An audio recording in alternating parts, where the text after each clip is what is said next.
Go live. Cool. I think we. Okay, cool. Yeah, according to this, we should be live. So, what is going on, everybody? Okay. Welcome to another stream.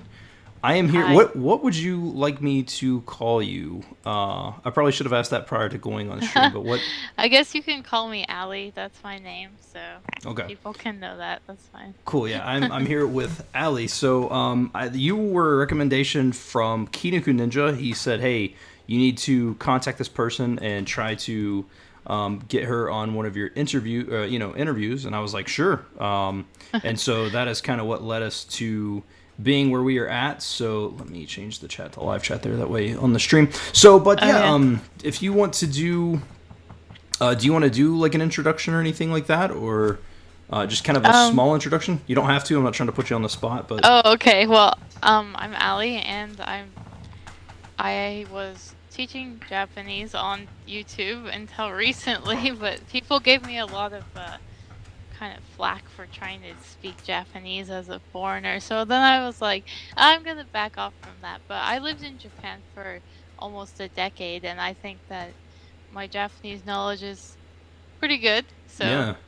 I Wow. wanted to try teaching, and right now I'm just kind of like reevaluating things and trying out different stuff. But I think I'm going to continue on with the Japanese teaching. I'm just not sure what format I'm going to continue with yet. Gotcha. Yeah, I watched a couple of Yeah. the small lessons. Specifically, the thing that sticks out the most that I remember is the terate, like for like washing your hands, or like Oh I yeah. vividly I actually know that now because of your chat, just watching a couple of videos like that. For whatever Oh, reason, that's cool. stuck with me. But yeah. Well, I mean, YouTube in general can be. It's not always, but it can be a very toxic place, especially.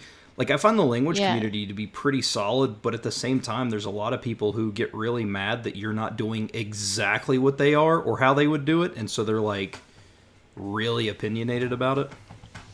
Yeah, for sure. Like they tell you that your pronunciation's really bad. I even got some comments from some Japanese people who were just like, you should stop doing this and just teach makeup tutorials. All right. Yeah, I mean they were really harsh. I'm like, wow, Fair okay. enough. Fair enough. So you lived in Japan almost a decade? Mhm.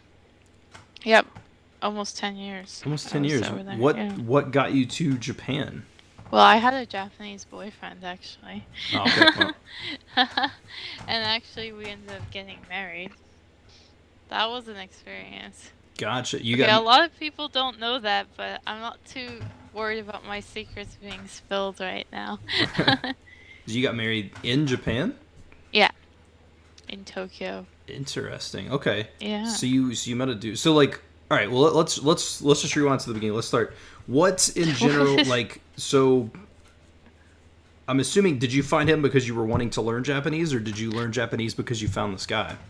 Well, the interesting thing is I was dating a half Japanese here in the US, and we would watch anime a lot together in Japanese Mm-hmm. because he's like, any, dubbed versions are terrible, so we're Mm-hmm. just gonna watch all the subtitled ones. I'm like, can you speak Japanese? And he couldn't really speak Japanese, so I'm like, okay, I'm just gonna go find a guy who really knows Japanese because I think this language is so cool.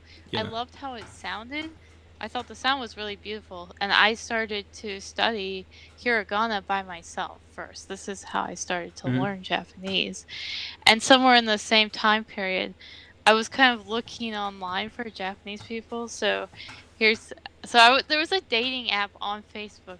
This was a long time ago, but I actually said I lived in Tokyo because this is the, power of the internet. You Right. can say you live wherever. Right. So I could find people near me, which were all in Japan. Right. And so I actually found some people that way. And I ended up meeting my, well, now ex-husband, but that's how I met him Right. Okay. there online. Yeah. Okay. Fair enough. So I'm assuming your Japanese interests come from watching like anime and Yeah, stuff like that. and and I think it also came from childhood. I mean, I loved Hello Kitty. I have a Hello Kitty back here, Mm. actually. I watched Sailor Moon as a child, and then I read about the geisha, and I studied some of the traditional Japanese culture when I was in high school, and I just thought this is so amazing that this culture existed. It kind of blew my mind, and I was like, I think I want to go there. I felt some deep connection to it, so it always kind of been in me, probably for like a really long time, even before I started to study Japanese. Yeah. When you started studying, you said you started learning hiragana. Yeah. What was kind of, because I'm trying to put a time frame on this.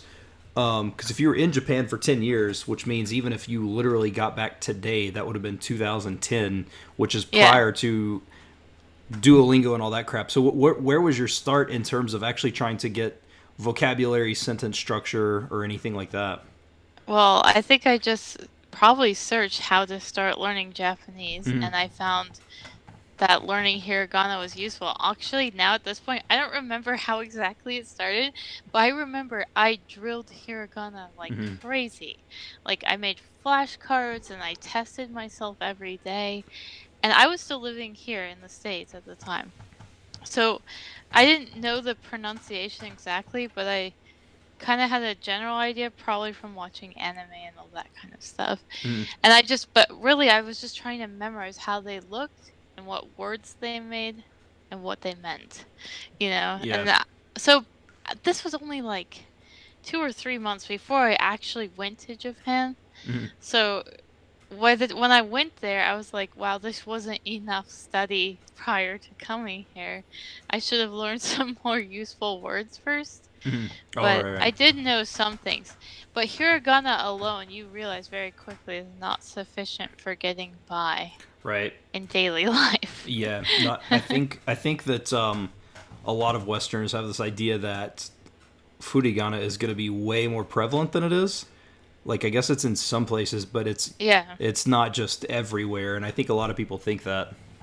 no. And it definitely, like, any street signs or the signs on the buildings, I'm like, no freaking idea. I was way in over my head, like immediately. Yeah. So talk about culture shock. It was very extreme. Yeah, yeah. I learned when I learned hiragana. There used to be an app on the computer where you basically it would pop up and it would like once I had kind of read through the characters. This was a couple of days into studying them, but in order to really hammer it home, like it would pop up and it would show you the character, and I know people are against Ramaji, and I fully understand why, but like in order to really hammer the sounds home, it would pop up like ka, and so you would type ka, and you could have it on endless, and I would do that for hours a day, just over and over and over and over to try Yeah. and really hammer home the hiragana. I really wish that I would have done that for welcome. There's people coming in now. Yeah. Welcome, Oh, welcome hi, everybody. people. Yeah. But yeah, like I would, I really wish I would have done that for katakana because I still to this day, like I still struggle with that. But I think it's just because Oh, it's yeah. not used as much. Well, the thing about katakana is I personally find it kind of ugly, so I didn't want to learn it. Mm-hmm. I did learn it, but it was a lot slower than hiragana. Mm-hmm. And I didn't ever study katakana formally. I just memorized it over Just time. Living in Japan, I just got used to it, basically. yeah, I never that's really had to study it, and I just got it yeah. eventually. You've exposed yourself to it enough that it kind of sticks. That's like Yeah, there's certain hiragana katakana characters that I recognize really really well, and it's just because yeah. over the course of reading I see them all the time, and then there's some that I just don't see a lot. And so And I then you're just like, yeah, yeah. yeah. When did you um like what was your steps for picking up kanji? Was it kind of the same thing, just being exposed to it over there? Yeah, I think most of my kanji knowledge, one, came from just being there. Two, I did study a bit. Like, I did actually study, of course. I did spend a lot of hours just writing down kanji and Mm-hmm. whatever, sentences, vocabulary, and I tried to write them out in kanji when I wrote them on paper. I did that a lot. I mean, I filled journals full of this stuff. I actually wrote it. But I think the number one thing that helped me learn kanji was every time I saw a kanji, Mm-hmm. um, I didn't know, and I was just really super curious. Like, you have to have such a burning curiosity to really pursue something all the way to the end. Mm-hmm. I would spend sometimes hours on a kanji dictionary trying to find the one I was looking for. Because Right. I had no idea how to pronounce it.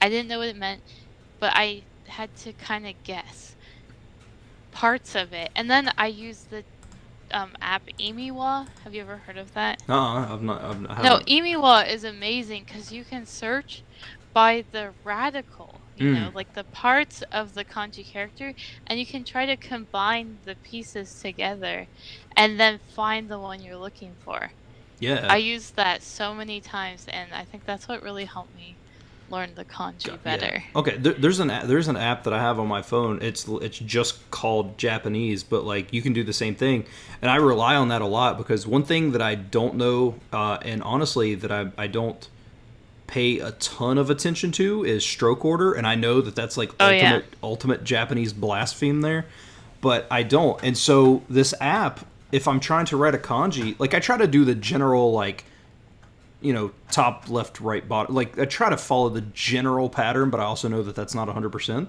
And like Yeah. it recognizes stroke order. So if I do it in the Oh wrong yeah, order, yeah. it just has, even if I draw it perfectly, if the stroke order is off, it won't. It'll just confused. Yeah. So that's not I mean, I totally disregard that because I was just trying to get the meaning out. Mm-hmm. Like it's the same with English letters, like even if they're written in the wrong way, you can pretty much guess what they are. Yeah. I mean, if you can understand what it is, I think that's okay. But as far as the dictionary goes, you need to be probably a little more accurate with that. But I really liked being able to just pick out the parts of the kanji and try to find it that way. And it would sometimes take a really long time to find a new one, Yeah. you know. Yeah. But I was kind of determined because I actually have a really, extreme interest in kanji. I just thought it was so cool. Yeah. I'm like, what an awesome thing to exist in this world as Yeah. a way of communicating. Entire concepts and a character. I mean, I just think it looks so cool. Like right here, I have actually a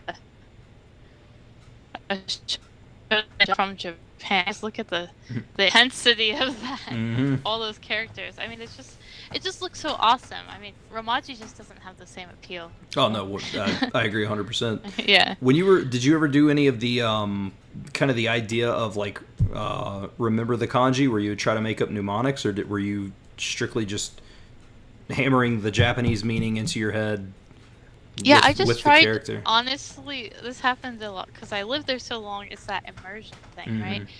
That the meaning just honestly, some things I don't even know what they are in English, and that's the kind of absorption of the language that I got living there. Like kinds of fish, for example. Like I knew very well what they were in Japanese, but in English, no idea. Right. You I've heard know? a lot of people that'll do that where they'll try to be talking about a concept and they have no clue how to explain it in English, even as a native English speaker, just because of the Right. way that it is. Yeah, and it was definitely. I mean, I've been back stateside for just over a year now, and I feel like I've gotten most of my English ability back, but when I was in Japan, it was sometimes really hard to explain things in English too. Like, I Right. definitely felt that because the Japanese way was so ingrained at that Yeah. point. What did you do over there? Well, I was a housewife, and sometimes I taught English lessons and I did some modeling jobs on occasion. I kind of just did. Basically, I lived pretty much as a Japanese person, though, so it was a very immersive experience. And Gotcha. I went through so many things that most people will never experience, especially as a tourist. Like the daily grind of a Japanese life. Right. It's interesting. It's very interesting. Right. You know. Yeah, that's cool because pretty much everybody that I talk to that'll go over there, it's always for the purpose of teaching English or like specific oriented things versus something like you were doing. Yeah, just like living. I was just living. Like I live here and I live there, and I became so much used to it that I thought I could never return to America. Right. So it took kind of a very big disaster to come back here. It took more than my divorce to come back here. Even after I was divorced, I kept living in Japan for a couple of years on my own, actually, Hmm. because I just loved it so much. I didn't want to leave, you know. Yeah. Tokyo, the Mad Age Adder says, how are the summers? Too hot. I've heard it gets Way really hot too there. hot, nasty, and around June, there's a season called Tsuyu. You may know what that is. It's when it just keeps raining straight for like a month, pretty much. And it is so humid, and you can't dry your laundry very well. You know, because you always are hanging out your laundry to dry in Japan. Dryers are a very rare item to have in your house. And if you want to dry your clothes in an electric dryer, you have to go to the laundromat. That's your only That's, choice. yeah. So you'll load up all your washing on your bicycle and bike it over to the laundromat, which I did a lot, you know. But it costs money, so if you're cheap, you probably just hang Hang them out. things out. Yeah. Yeah.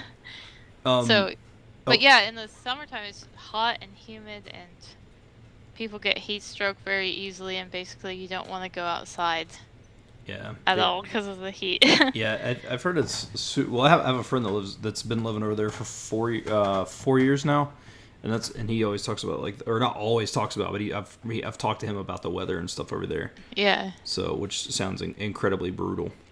Yeah, the summers are really hard. It's like easily in the upper 90s, low hundreds in the height of summer. And you basically just stay where it's air conditioned, whether that's in a shopping mall or the convenience store Mm-hmm. or in your house, you know. But to save money, you might go out and hang out in the shopping malls more.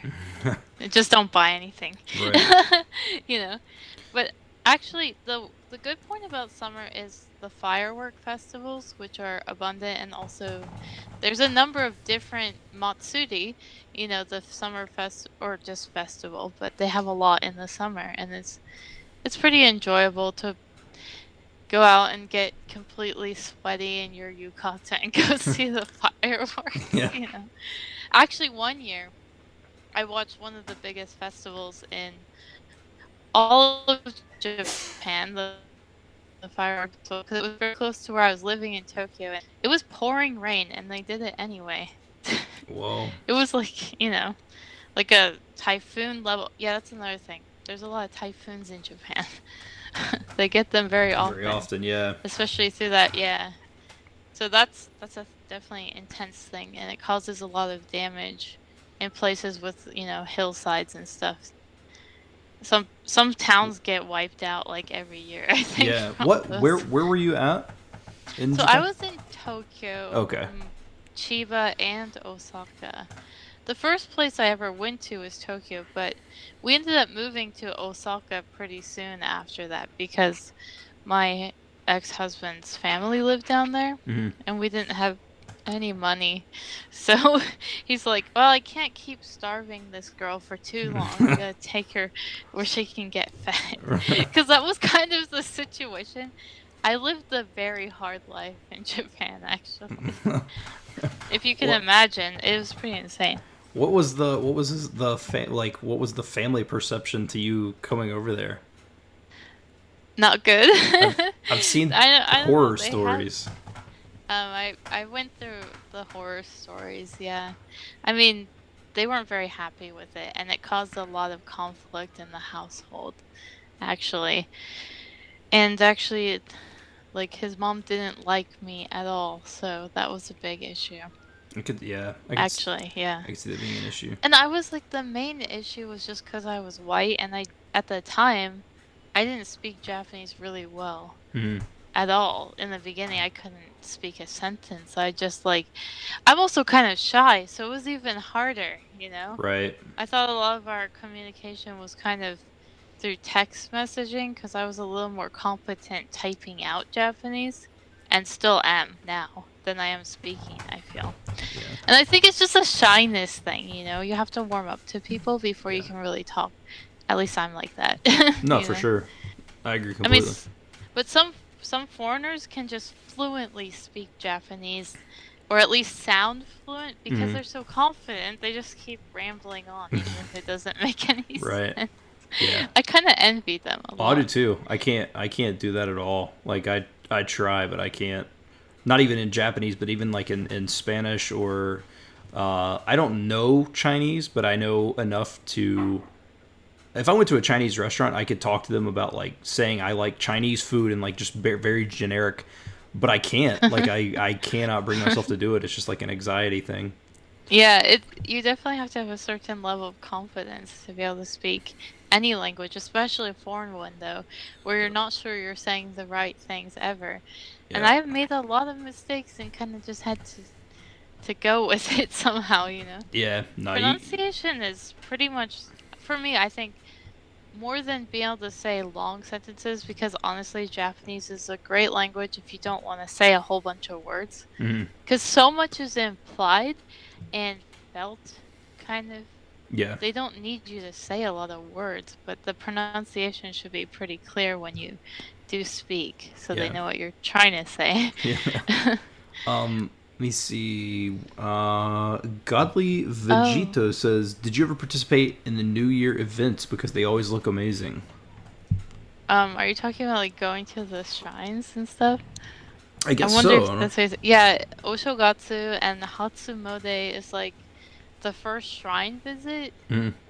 which is often done at midnight, and it depending on where you go, it's either very subdued or huge and crazy. So I've done both versions. I did the way far in the Inaka. Inaka is the countryside, you know, and where there was Mhm. like I don't know 20 people and like a bonfire and they had like amazake, which is the traditional Japanese kind of drink, fermented rice drink, and that's what they do. And then they do their prayer, you know, for the new year. Mm.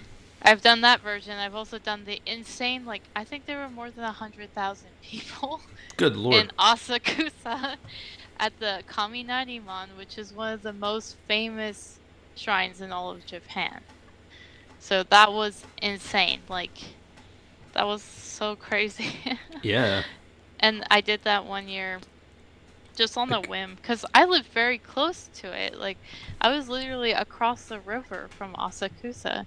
So Kaminari-mon was right over there. So I rode my bike over. 100,000 people. It took forever to even get to the shrine place, and everyone was standing there just throwing coins like mad. It was like an endless raining of coins into the shrine. They must have got a ton of money on New Year's. mm. It was insane though, yeah. Yeah. And that That's was pretty amazing, honestly. It was an experience, not something I necessarily would want to do all the time though. But right. they had like basically riot police out in the streets in the middle of the night because of how many people come out for that. Yeah. I feel like that would like anything like that. Like if I go, or when I go to Japan, I want to experience a lot of that stuff. But at the same time, like I know that like just because like the town that I live in is like there's like 5,000 people here, and so I can't Yeah. imagine seeing the amount of people that live in my entire town just on the same like street at the same time. Like I feel like that's just gonna be anxiety like crazy. Well, yeah, I guess if you're not good with big crowds, Tokyo is a really hard place to be because that place is jam-packed, Yeah, but see, pretty I want to go to much. Tokyo because I want to go to Akihabara.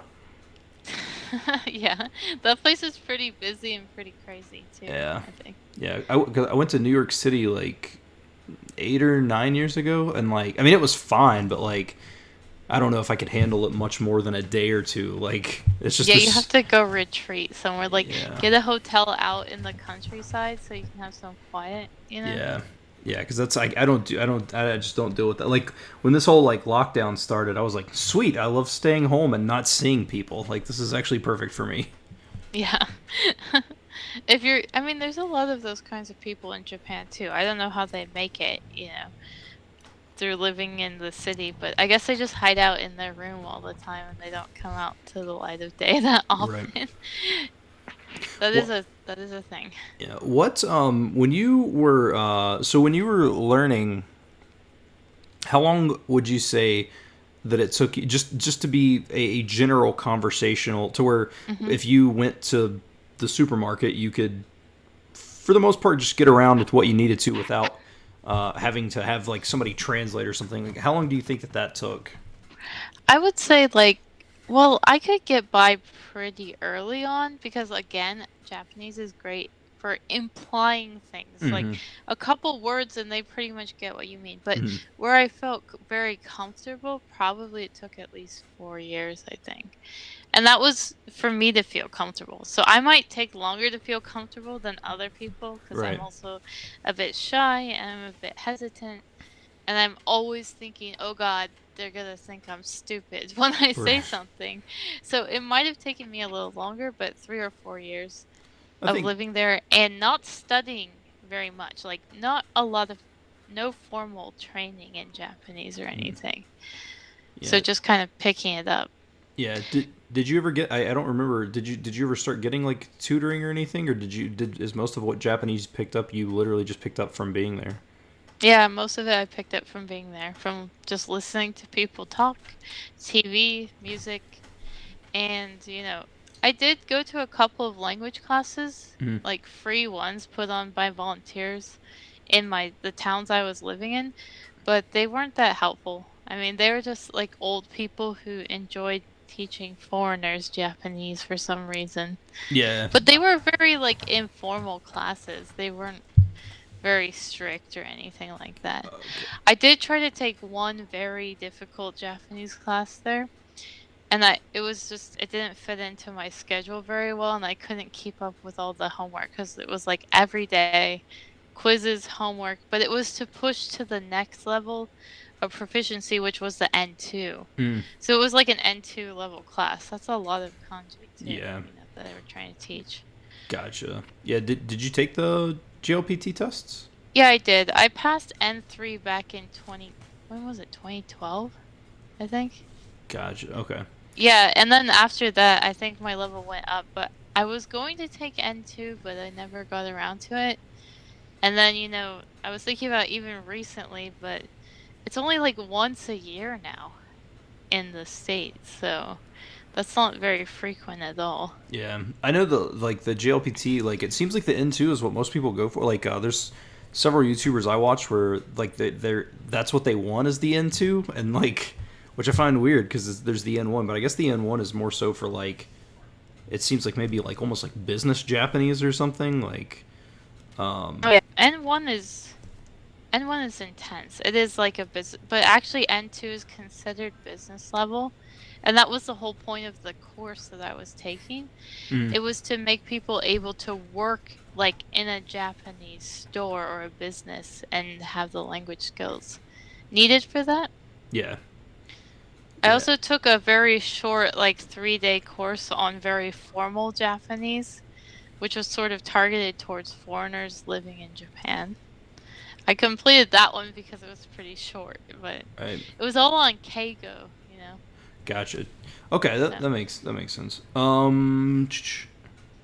How are those Japanese TV game shows? um, what's that mean?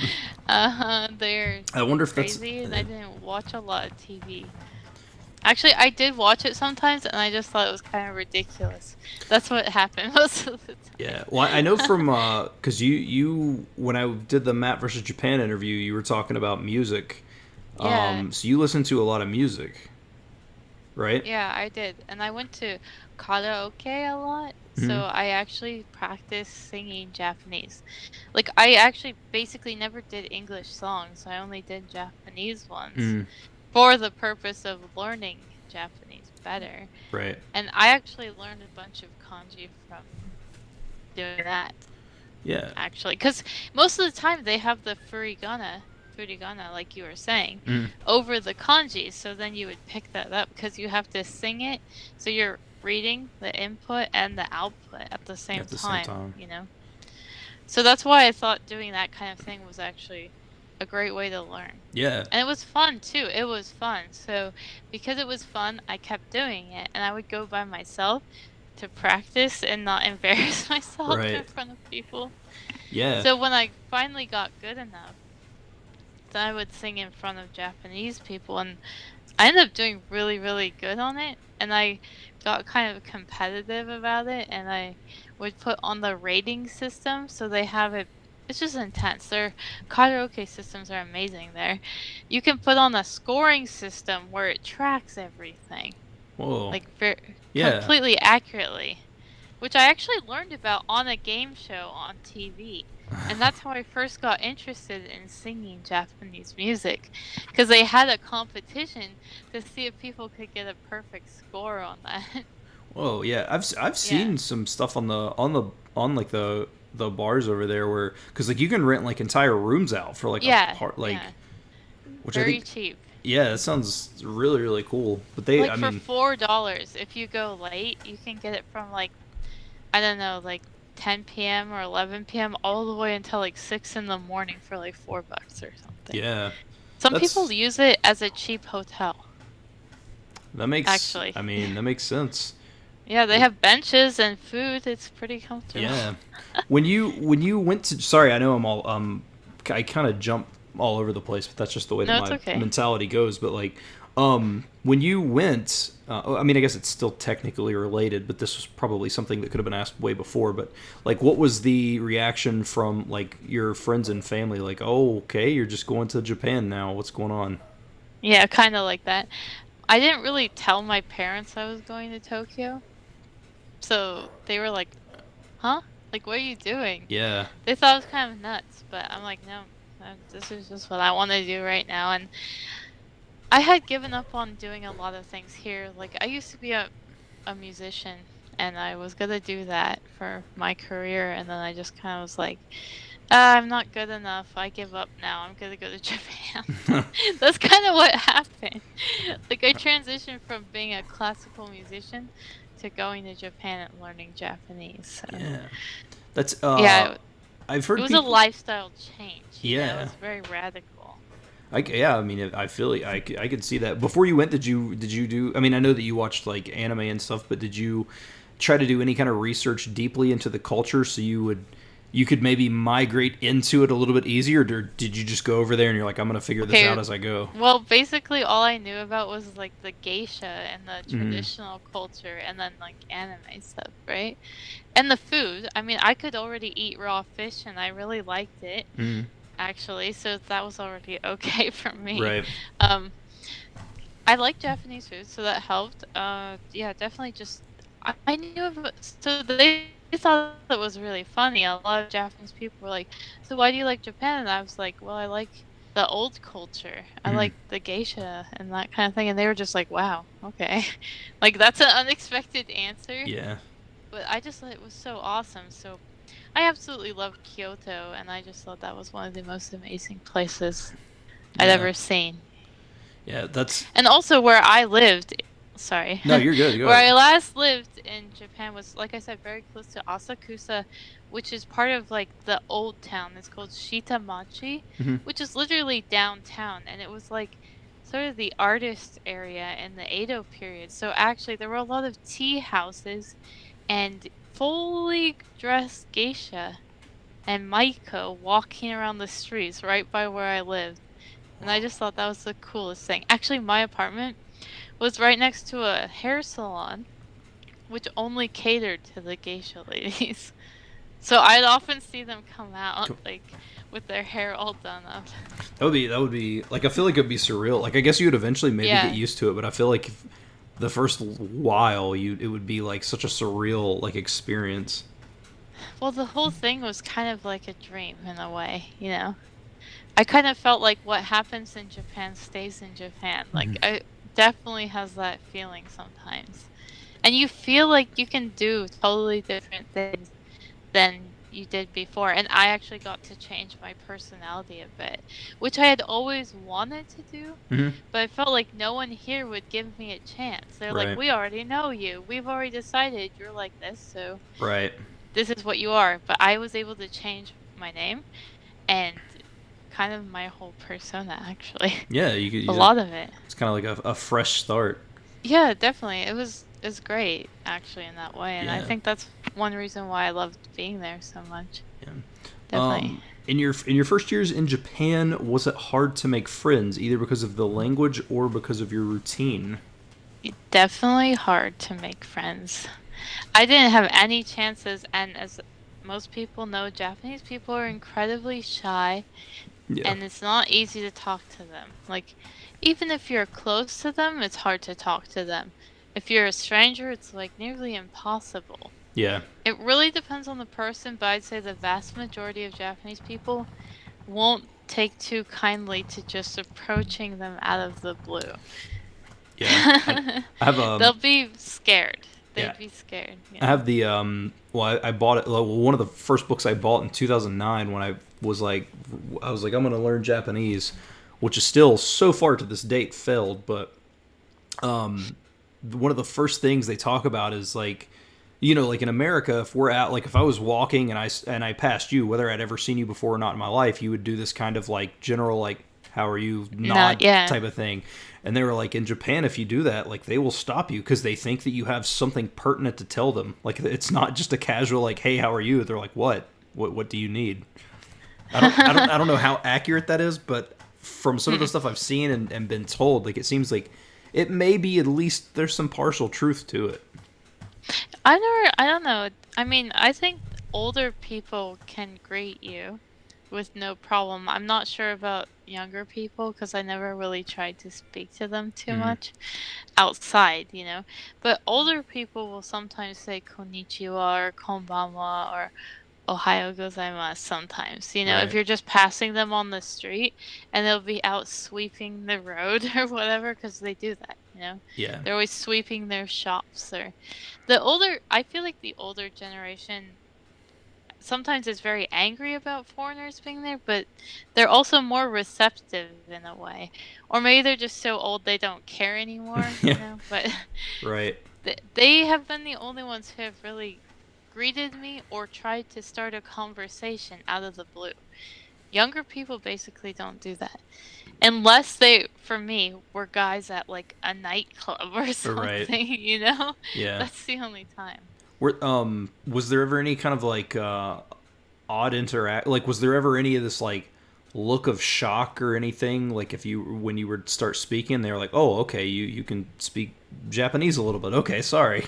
Well, at first they kind of act like they don't understand what you're saying, even if it's in perfect Japanese. Mm, And there was a YouTube video about this like a while ago. I think it was on YouTube where they show some foreigner who speaks like fluent Japanese, and they're at a restaurant speaking very fluent, perfect Japanese. mm. And there's a Asian-looking person sitting next to them, and the person working at the restaurant totally ignores this person speaking Japanese, looks at the Asian person who apparently doesn't know Japanese at all, and they keep saying in English, "I don't speak Japanese," but the waitress or waiter keeps directing all their attention to them That's just because they look Japanese, yeah, and I think that wasn't an exaggeration, but I also felt that was very true. yeah, Because just because you're white, they will think you can't speak Japanese for some reason. yeah. I think just the kind of that American stereotype of we're monolingual and we like there's such a stereotype that Americans just refuse to even try to learn languages. So they're like, "You're here, you Oh, probably yeah. want us to speak English. Get out." To be fair, no one thought I was from the US. Oh, really? Hardly ever. Nope. They all thought I was from Russia. I Interesting. don't know if it's how I look or what, but they constantly ask me, Russian? Russian? I had Russian people approach me and start speaking Russian to me in Japan. Interesting. Is your And that heritage or actually anything Russian? happened. Like, No, I'm actually I have some Ukrainian and Slovakian in me, but I'm okay.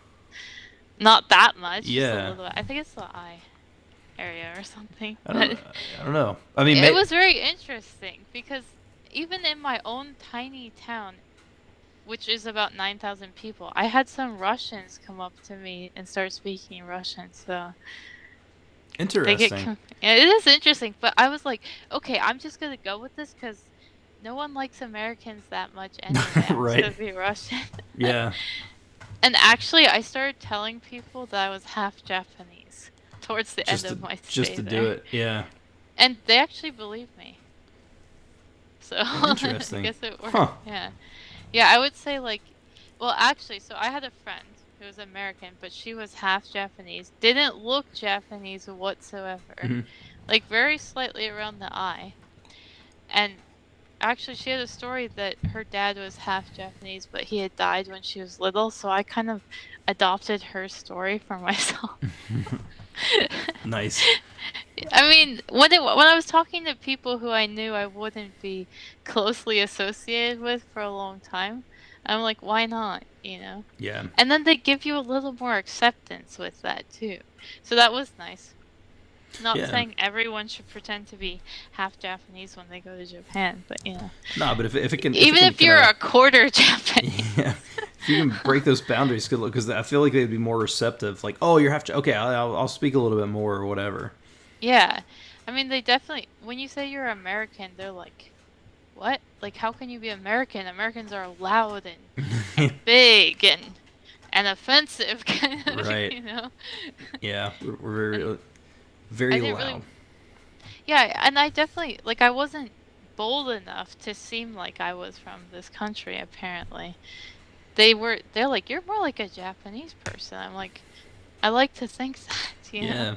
Yeah. So, one thing I want to, because just knowing someone who's lived in Japan for a few years, and every time they come back on Christmas break, there's like this weird getting used to. So, like, obviously there was a culture shock when you went there, but I think a lot of things that people don't think about is you become part of that culture. So when you come back home, there's a whole nother level of culture shock because you You mean become the used to, reverse culture yeah, shock? because you're Yeah. so used to doing things the Japanese way. Definitely for a good 6 months or longer, I was feeling very out of place here. I'm Yeah. like, why don't people bow in the store or, you Why is know? everything so dirty? Why? Because Yeah, Japan's I was always so feeling clean. really weird about, like, for example, even the money. Mm-hmm. Like, handling US dollars was strange for me. The food was weird. Like, initially, I don't know what it is, but every time I came back from Japan, I get like stomach aches for weeks Probably all the. from the food here. I don't know if Yeah. Japan does it, but I mean in America, it's just nothing but growth hormones and Yeah, yeah, that's the thing. Like Japan's food is a lot cleaner, yeah. I feel, overall. Like it's just less preservatives, like the real food, not just like the junk you get at the convenience Mm-hmm. store, but their real food is so freaking healthy. Yeah. It's full of seaweed and vegetables, you know? Right. And they don't use cheese or like butter hardly at all. Yeah. And it's Which is pretty okay if you're not just eating ramen or curry all the time. It's pretty good for you. yeah. What do you have an end goal of wanting to get back to Japan and live, or are you good with where you're at and kind of just see what happens, or? Well, honestly, I would love to go back to Japan someday Mm, when everything is better in this world. You know, the yeah. state of the world right now is kind of iffy, Right. so nowhere is too great at the moment. But Yeah. definitely, I'd love to go back if I could live there again. If I could somehow make myself a place in Japan again, I would probably do that. I Yeah. don't necessarily have a specific place I want to live right now, but I feel like everything is up in the air still. You know Right. what I mean? But definitely I miss it. I miss it a lot. Yeah. What so it godly Vegito, do you think you would be good at teaching Japanese? We kind of touched on that earlier, Well, I think yes, I would be good at teaching Japanese if maybe I could stand my ground a little better against the trolls out on the internet. yeah. Because they're pretty harsh sometimes, and Yeah. I got some horrible comments from the beginning, and I tried not to let it get to me, but then I finally was like, man, okay, I'm just gonna stop this for a little bit, because Yeah. it was really hard to hear that, you know? And Yeah. I'm like, nobody's gonna even like me if I do this. I have No. to change what I'm doing, you know? People I think the big thing is people expect way too much out of content that they're not paying for. Like, I mean, I know. I get comments on my stuff sometimes. I had a guy comment, and he watches it. He'll probably see this and maybe be pissy about it. But like, dude, there was a guy that literally, like, I made a video on like how I use a notebook, right? Like how I use a notebook when Yeah. I'm studying, which I didn't do Japanese. I don't know if maybe it was because I wasn't using. I was using my Afrikaans notebook because I've studied Afrikaans for a little bit too, and like And just for the ease of the video versus writing all this kanji and stuff out, I was like, I'll use that for cons, whatever. And so I was doing this, and he was like, "There's nothing special about this video. What a waste of time. A 5-year-old could do that." And I was like, "Well, seeing as how the video is Oh called my My Routine, I don't know what you're expecting. This is what I do." Like People are ridiculous sometimes, aren't they? yeah, That it's. even seems nice, though. That still seems like a fairly mild Oh, I'm comment. sure. I couldn't imagine the one thing I couldn't imagine to have to deal with is being a female on the internet trying to produce content. Like I feel like I'm at least lucky in that regards because Yeah, in a way, it's really hard to be a girl on the internet. Yeah, yeah, because everything's for just going to be sure. geared towards just I couldn't like some of the people I think about some of the people that I know like Lindy or Ophil. I don't know. Again, I don't know how much you pay attention to the language community. More so, it's just you're a Japanese fan. But there's some people in the language community I pay attention to that are just absolutely great human beings. And like I think about just knowing how people are in the world. Like how could you give comments to anybody like that? And then I think about these people, and I'm like, I'm sure that they've been given just the worst comments ever, and it's just not okay. Yeah, I think there's always gonna be. I mean, if you're worth. I mean, if you have some kind of appeal or something going for you, you're gonna get a lot of people who have something to say against you. That's what I've kind Yeah. of realized from the beginning, you know? And I actually made a mistake of advertising my content too early. And I put it on a page called Life in Japan Hmm. on Facebook. I advertised, like, I think my second or third video I ever made. And people just, like, there was like 300 comments on that post. It was ridiculous. Yeah. And a lot of people just decided to trash on me. I didn't read all of them. Some people supported me. Some people were really cool. And some people were like, "You're a total weeb. Lose the costume. Your pronunciation is terrible. Do something else. If you want to make it as a YouTuber, you have to change," or whatever. You Yeah, know? nah, man. I mean, you. The thing is, you have to do what makes you happy, right? Like, and that's Well, that's. it doesn't make me happy when people trash what I'm No, no, no, doing, no. But I so. mean, like, if you're happy doing what you're doing, though, like doing however you dress or however you want to do, like, if that's what makes you happy, I think you have to do that. Like, and I think that ultimately the genuineness will show through, right? Like, I know I get a lot of stuff on my channel from, oh, you don't stick to languages, you jump around too much. But I mean, at the end of the day, whether that's good or not, that's just who I am, and that's just what I. So if you don't like it, I Yeah. mean, it's not one subscriber loss or two I'm a small channel, and even if I was bigger, it's not going to hurt me at all because I would rather you not watch it than to hate on what I'm doing. So, Yeah. Well, actually, the watch time is good for your channel anyway. oh, And I'll someone told me, someone yeah, said you should love your haters because they'll give you the most view time and yep. interaction.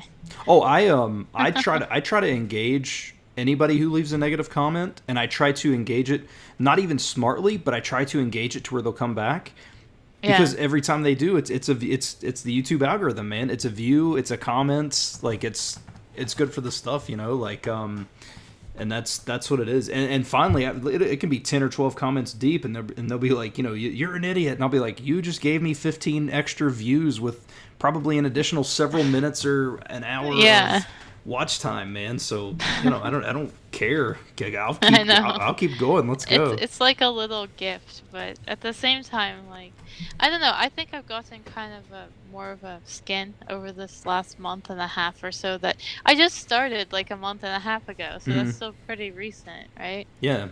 And I kind of changed kind of what I'm doing, and I'm like, well, it's weird how the internet works. Like, you make things that, really good content that takes a long time to produce and hardly anyone watches it, and then you make like a 2-second video, well, maybe 5-second video for Yeah. TikTok, and they're like, Yeah. "Hey, Yeah. let's give you 3,500 followers on TikTok Yeah. in like a week." Okay. Yeah. How is You your know? when you go on Twitch? How is your how is the like the chat section there? worse. Is it really? Okay, so I did a little thing last week where I did a just chatting, so it wasn't even Mm-hmm. streaming my game. And like I put on kind of like a low cut top and I was like acting like I was having a party in my living room. And I had like 32 viewers. I raised my average from like 7 to 15 and I was like, okay. Yeah. I guess that's what works. And then, you get a lot of vulgar comments there. God, I didn't know I have if. some good fans. I have some nice fans. People were like, "Hey, don't say that. This isn't the right place." But then there's people who are just like, "I'm gonna pay you money if you expose yourself on Right. stream right now." Like Yeah. there's a bunch of that. So being a lady is hard. Yeah. I could see that being. I could see that being tough. Um, in terms of like Japanese, have you ever had an interest in learning another language, or is it just again just the interest in Japan that made you want to do that? Well, like I mean, I actually started learning French first, I think a lot like when I was very young. Okay. But I was more that went okay, and that was all self-study too. I never did formal study. And in school we learned a little bit of Spanish, Hmm. but they never really stuck with me. But then Japanese was just like I think it had something to do with being a musician too, but I just loved the sound. Hmm.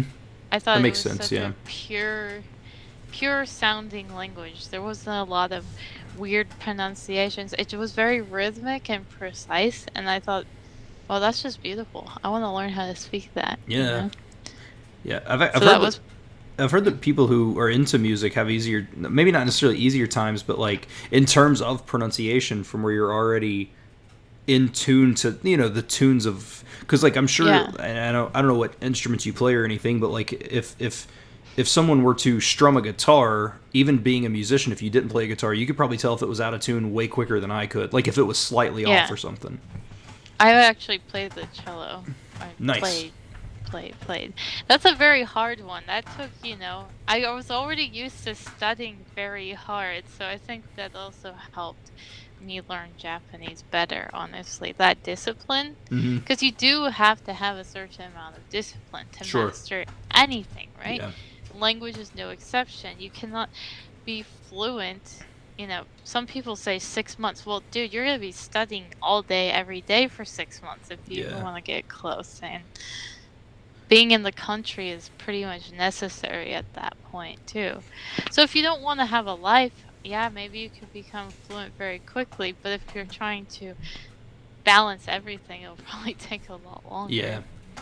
Yeah, that's what I know. That's like right now I'm doing. I usually study around an hour, 2 hours a day, um, and I think that works for me. But also I think me knowing that it's not happening in 6 months is also cool. Like, Yeah. because I know that if I was like this is going to happen in 6 months at an hour a day, I'm going to be Yeah. pretty upset in 6 months. But understanding that this isn't just something that's going to end, I will probably always be learning Japanese. An hour or 2 hours a day is way more than zero. So Yeah. Even 10 minutes a day is more than zero. And that's what they say about music practice too. If you're going to practice, just do like the most efficient thing you can in the short time you're using. mhm.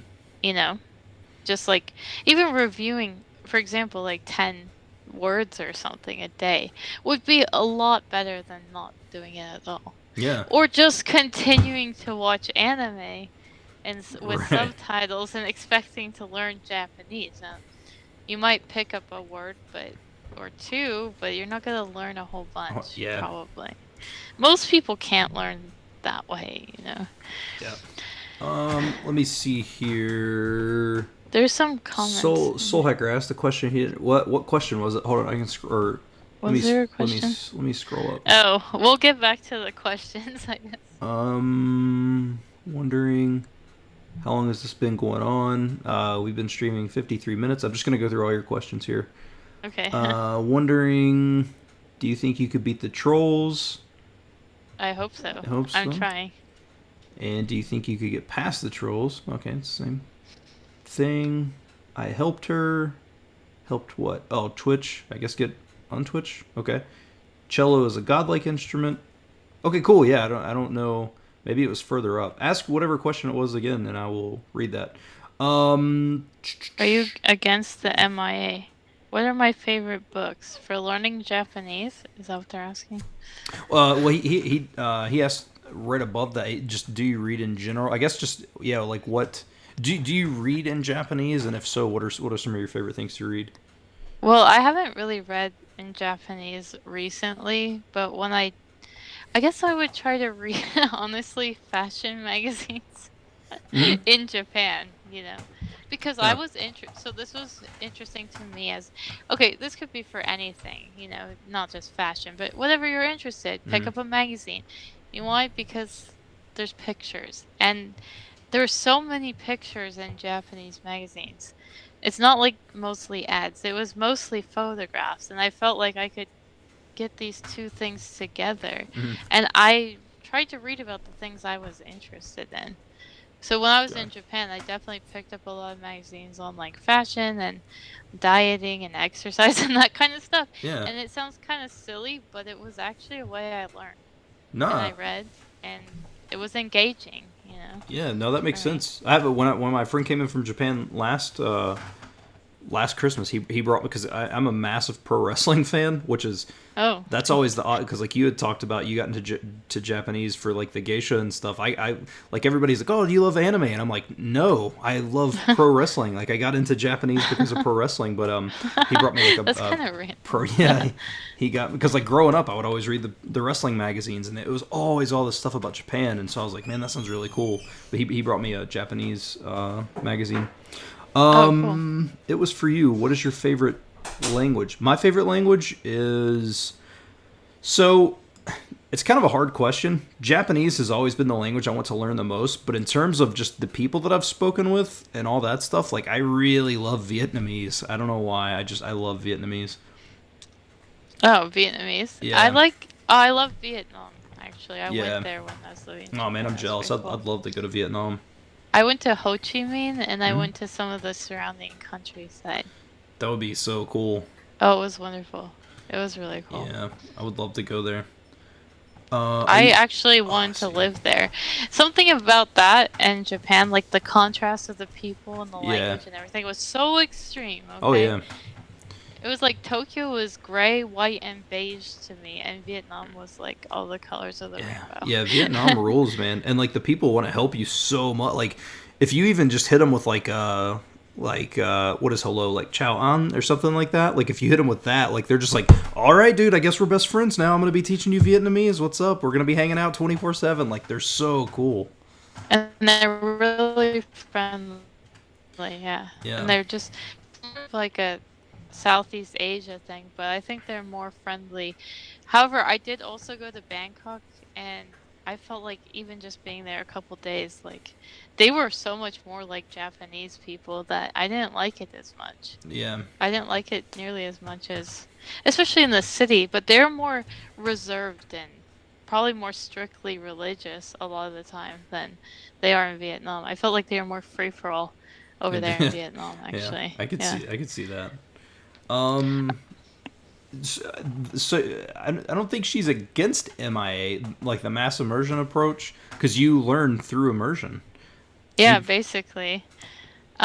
I am not sure what that is formally. I heard you guys talking about that on the last, I don't know if that was the last interview you did, but the one with the Matt, prominent teacher Matt, yeah. yeah, yeah. So I'm not sure what the MIA is exactly. So is that like but how can you be immersed in a foreign country that's not Japan? I mean, It's outside of the target language country. it's basically just surrounding yourself with the target language as much as possible. Like and like so like for example what I do is I watch I have a YouTube account set up for Japan or like as if I'm in Japan, so the only thing that's recommended is Japanese videos and I Oh watch yeah. those. I don't watch them with subtitles.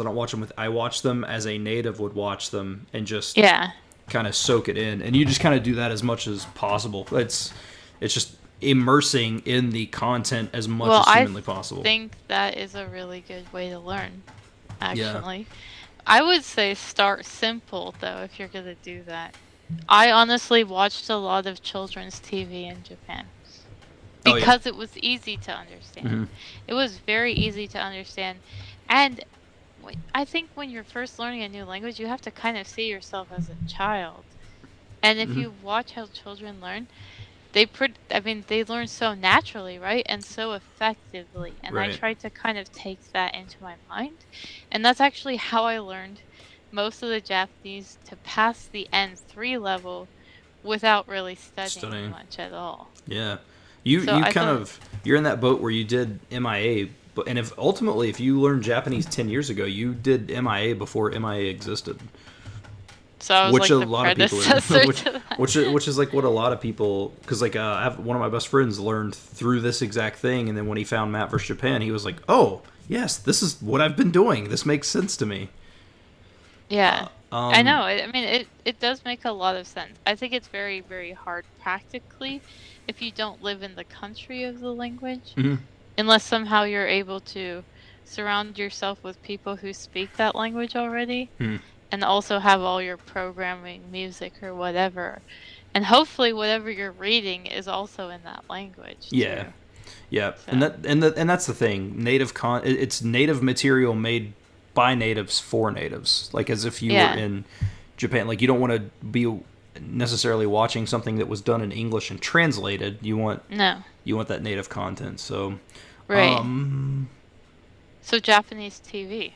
It's a right, perfect thing. absolutely, yeah. Yeah.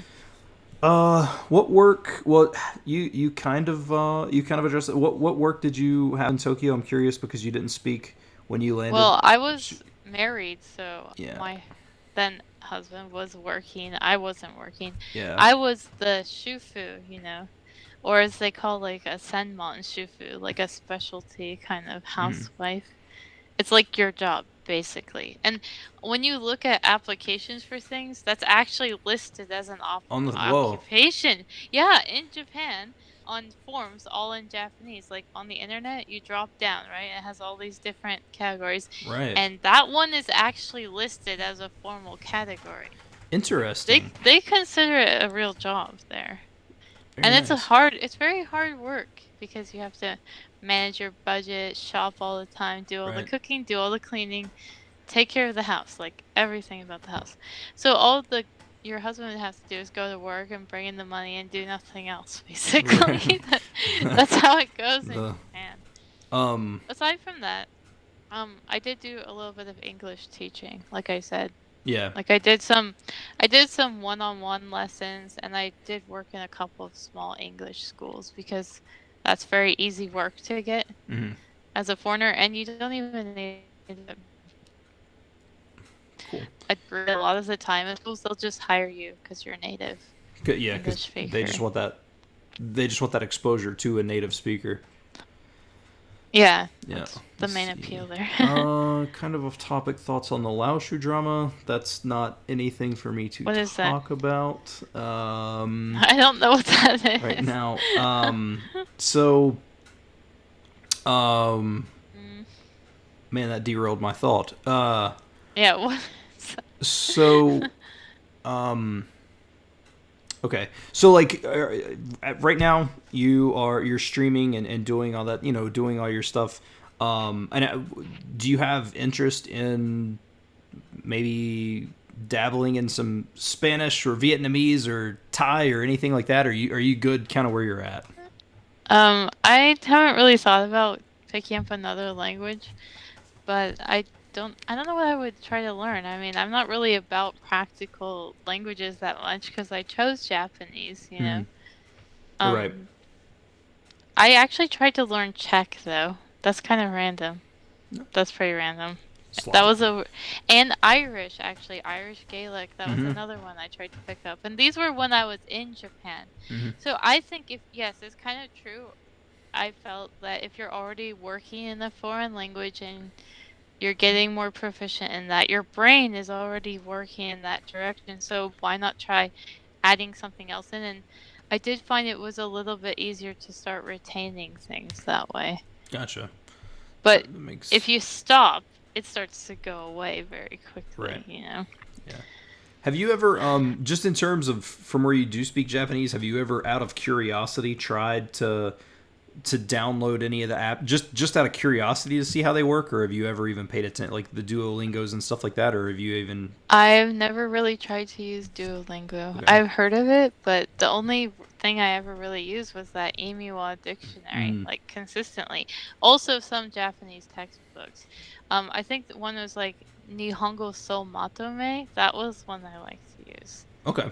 Have you ever heard of that Cool. one? I haven't. The main two that I've heard of are Genki and Mina no Nihongo. Oh, I hate Mina no Nihongo. I've not. I know people talk about it all the time, but I don't.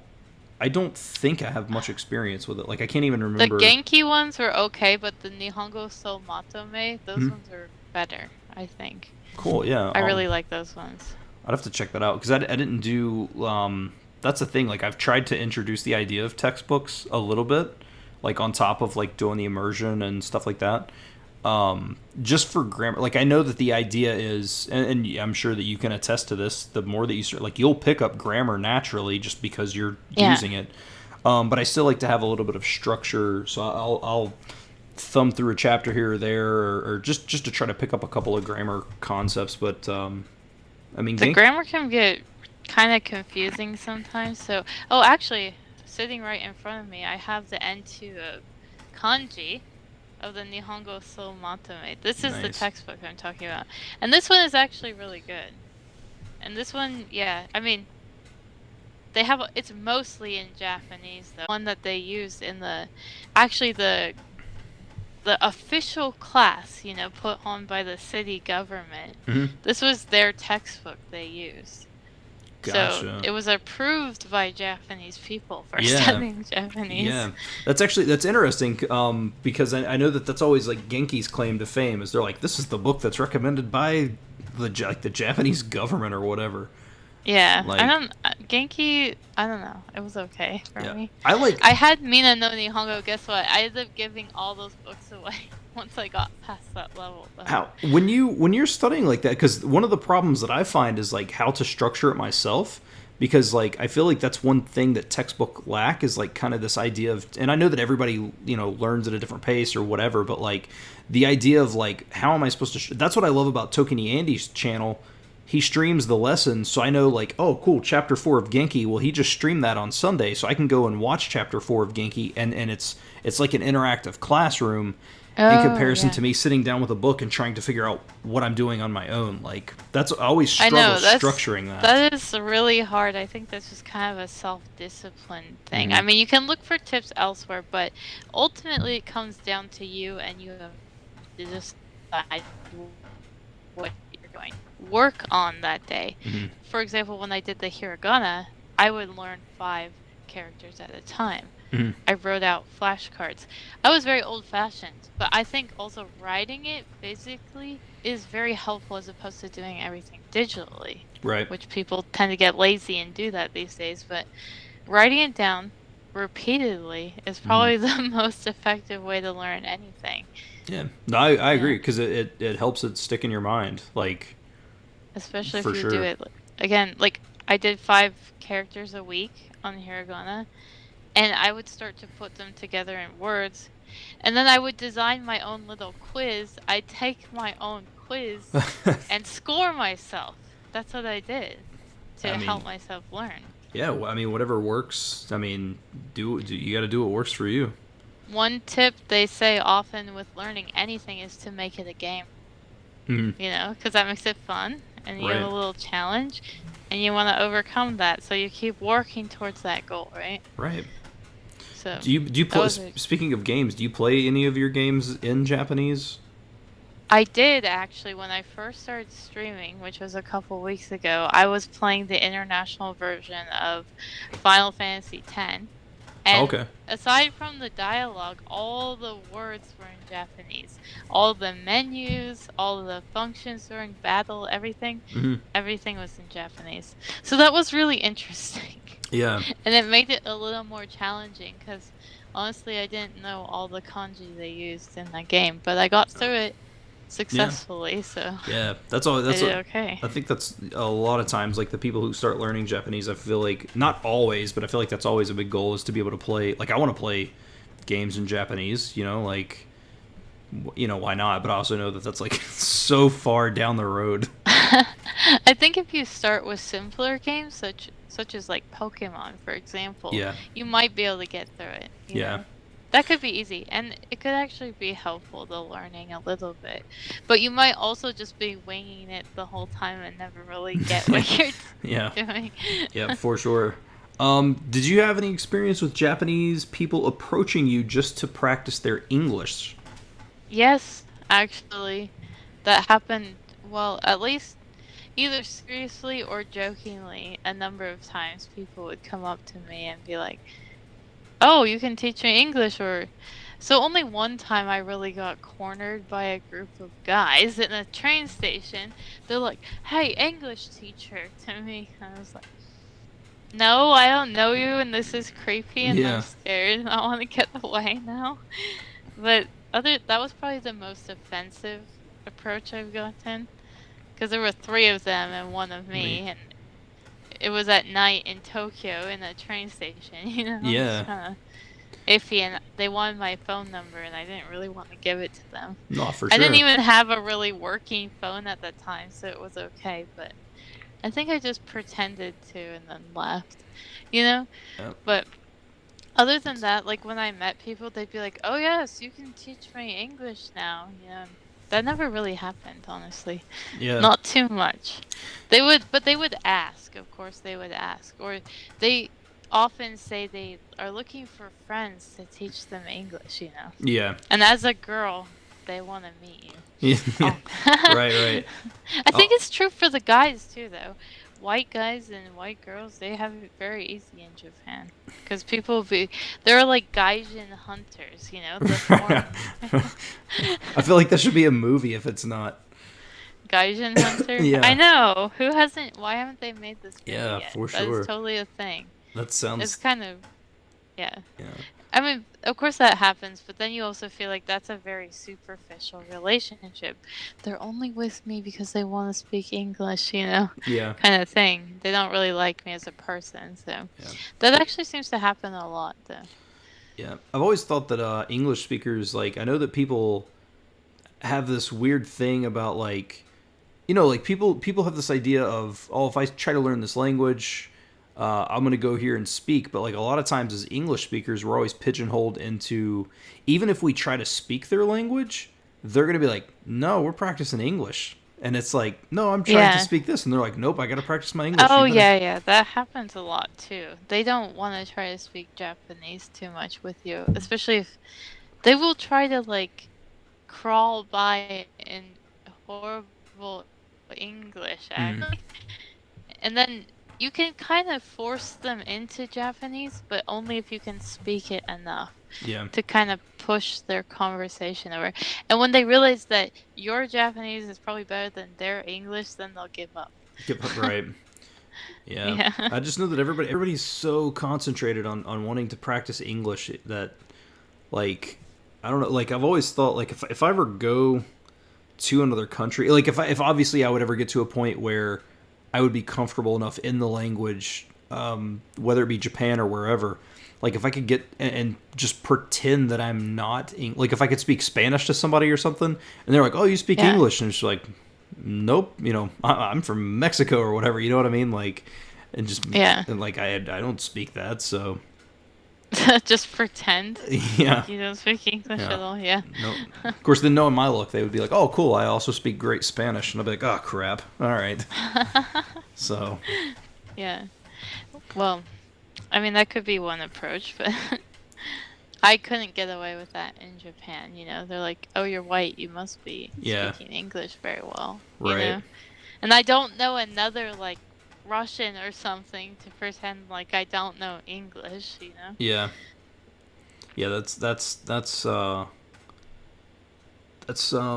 pretty interesting. Why are you learning languages though, Seabolt? Why am I learning? I love Why are you? Real I talk. love language learning. That's just like You're a linguist I type love. person. Yeah, I love languages. And that's the thing. Like, I know, and this goes to kind of the idea that, whoever, whether it's you or whether it's anybody, whoever's watching this and sees me looking at them, and I say you, it's you. no one owes an explanation to anybody in terms of their level. And so Yeah. a lot of people, I will have people criticize me because they're like, you don't really speak anything. And it's like, well, I'm better in some stuff than I let on, but I'm not great in anything. But I also just enjoy studying languages. Like, Yeah. obviously, yes, I want to become great in something at some point, but I love language study, and it's predominantly because I love the idea of learning about cultures and stuff. And I think that, there's just so much that can't be explained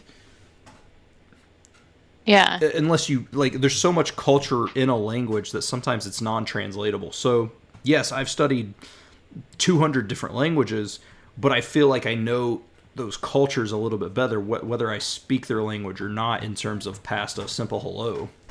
Yeah, that's actually very true what you said. The best way to learn a culture is through the language, Yeah. right?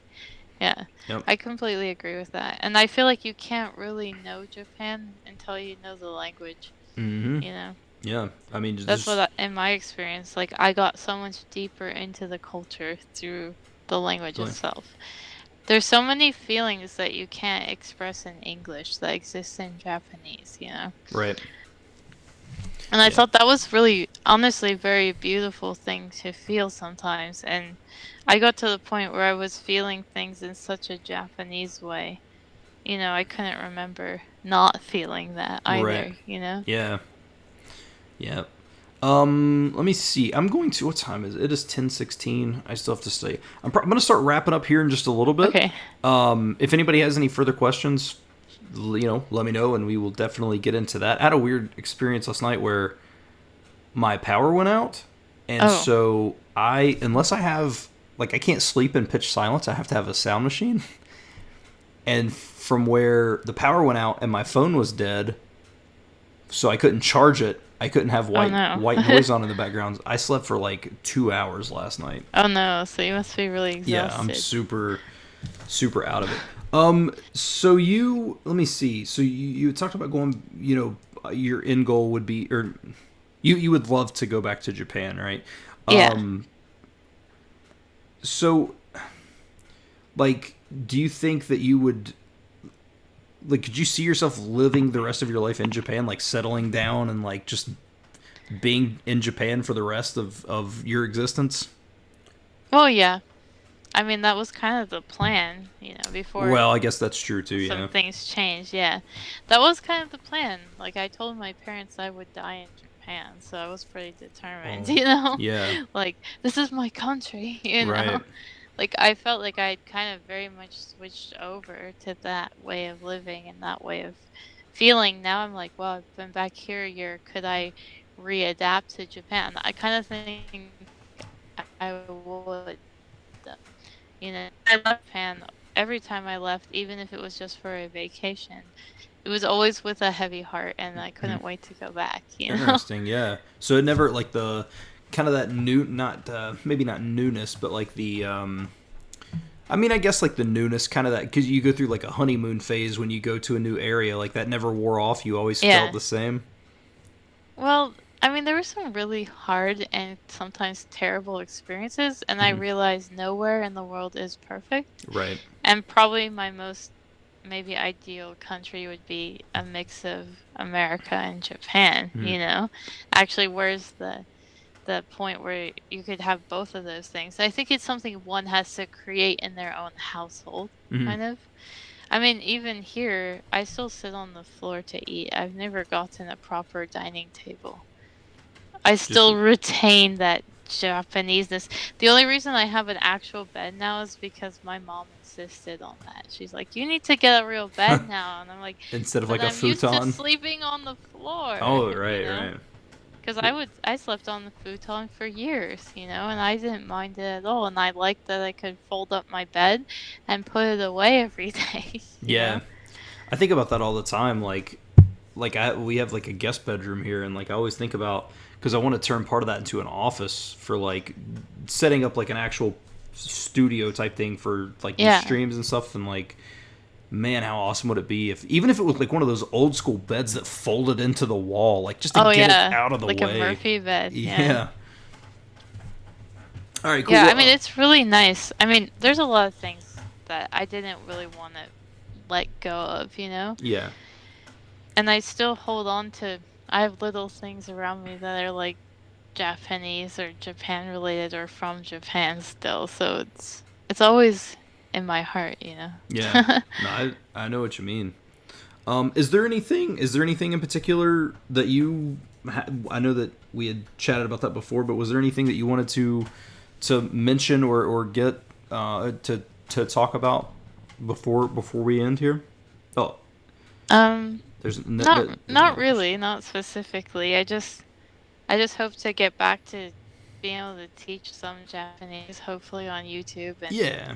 you know, not face so much criticism You could next always time. you can turn the comments off. Yeah, that's true. But I mean, it That's sucks because true. then that's part of the way that you interact with people. So, Oh, there was a question here. If you go back to Japan, which let's. city would you like to live in? Mhm. I guess I should answer that. Yeah.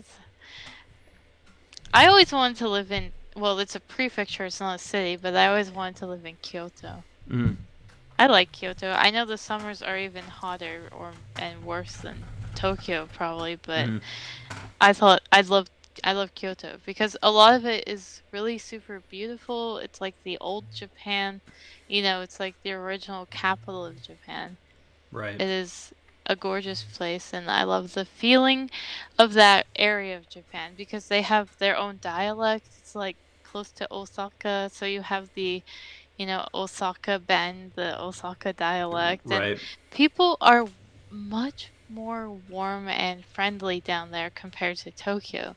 So I would probably choose the southern part of Japan Interesting. if I was gonna go back. Yeah, there's a lot to talk about Japan. Yeah. Oh, So yeah. many things. Yeah.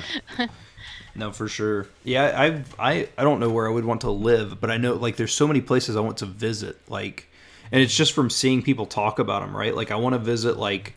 Obviously, Tokyo is. I think generally, if people mention Japan, they're just by default say Tokyo, whether they even know if they want to do that or not, right? But Yeah. but then like I know there's like obviously like Osaka, Nagoya. I want to go to Sapporo. Oh Like yeah. I would love to go. And just recently, I've heard so many people that I talk to talk about Fukuoka. I want to go there too. Like I want to visit like the entire country. Yeah, I've actually never been down to Fukuoka. It's one of the islands, so yeah, I've never been down there, and I've never been to Hiroshima, but I've wanted to go to Yeah, Hiroshima. yeah. I would love to visit all those places, man. There's And just so much. someday I'd like to go to Okinawa as well, even though it's kind of more tropical and less Japan-like, and there's a lot of American military there. Yeah, It's a beautiful place, though. It's a very beautiful yeah, place, like Hawaii. So that yeah. would be cool. No, I think it'd be super super cool to go to. That I always think about that with like in Vietnam, Ha Long Bay. I feel like I feel like that's probably from where it is so tourist heavy. It's probably less Vietnam like, but I also Yeah. feel like it would still be amazing to visit. Well, yeah, just visit. I mean, traveling is wonderful, but especially when you get very local, that's when it gets really real, and you're Mm-hmm. like, I am in Japan now. And Yeah. so I recommend it even if you go to Japan, of course, hit the big city, but spend time in the countryside. Mm-hmm. Like Yeah. go see the local little mom and pop ramen shop or whatever and experience what Japan actually is, Yeah. Nah. Not just the glossy, pretty version, Yep.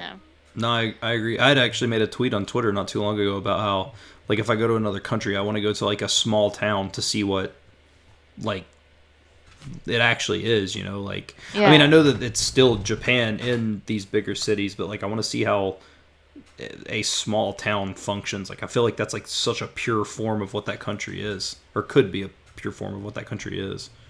Yeah, it's interesting. I mean, I lived in some tiny, really out of Tokyo towns for a while. Like when I lived in Chiba, I was living in very small towns where I was pretty much one of two white people I ever saw, Mm, right. And that was like real Japan for me. Yeah.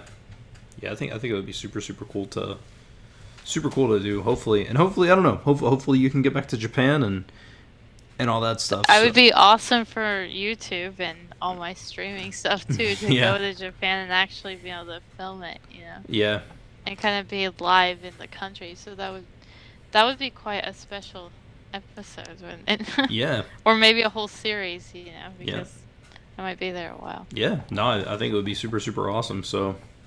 Well, cool. I am going to. I think Definitely. I'm gonna wrap this up here. I have links Okay. to all of the social media and down below YouTube, YouTube, Instagram, Twitter, TikTok, probably something And else. What was it? Twitch? Twitch. Yeah. Yes, Yeah. Twitch. That would be the other actual big one. Twitch. So definitely go check out the links there, support and all that stuff. And I appreciate you coming on. I know that it was kind of just not necessarily thrown together, but it kind of was because it was just like, Yeah. hey, go do this. But I think it went pretty well, and I appreciate you chatting and lots of useful information there. And I think there's always value in everybody. There's always something you can take from everybody just because everybody goes through different experiences. So I really really appreciate you. I appreciate you jumping on with me. Yeah. It was a lot of fun, actually. Yeah, good. I'm glad that you enjoyed it. And I was happy to be here. Thanks for interviewing me. Yeah, no problem. Maybe down the road we can do it again. I'll keep promoting her like you usually. I'll keep promoting her like you usually do. Huh? I'll keep. Like, yeah. Oh, I think he was just saying that he wants to help promote my channel more or Okay. something. I wonder if the U is supposed to be an I.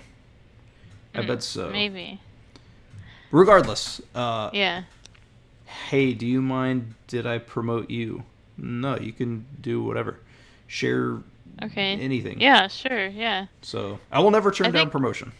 no, we all need that, right? Yeah. Anyone small on the internet needs as much help as they can get. For So, sure. for sure. Absolutely. And I might actually repost some of this stuff later because I'm actually recording it on my computer. So Yeah.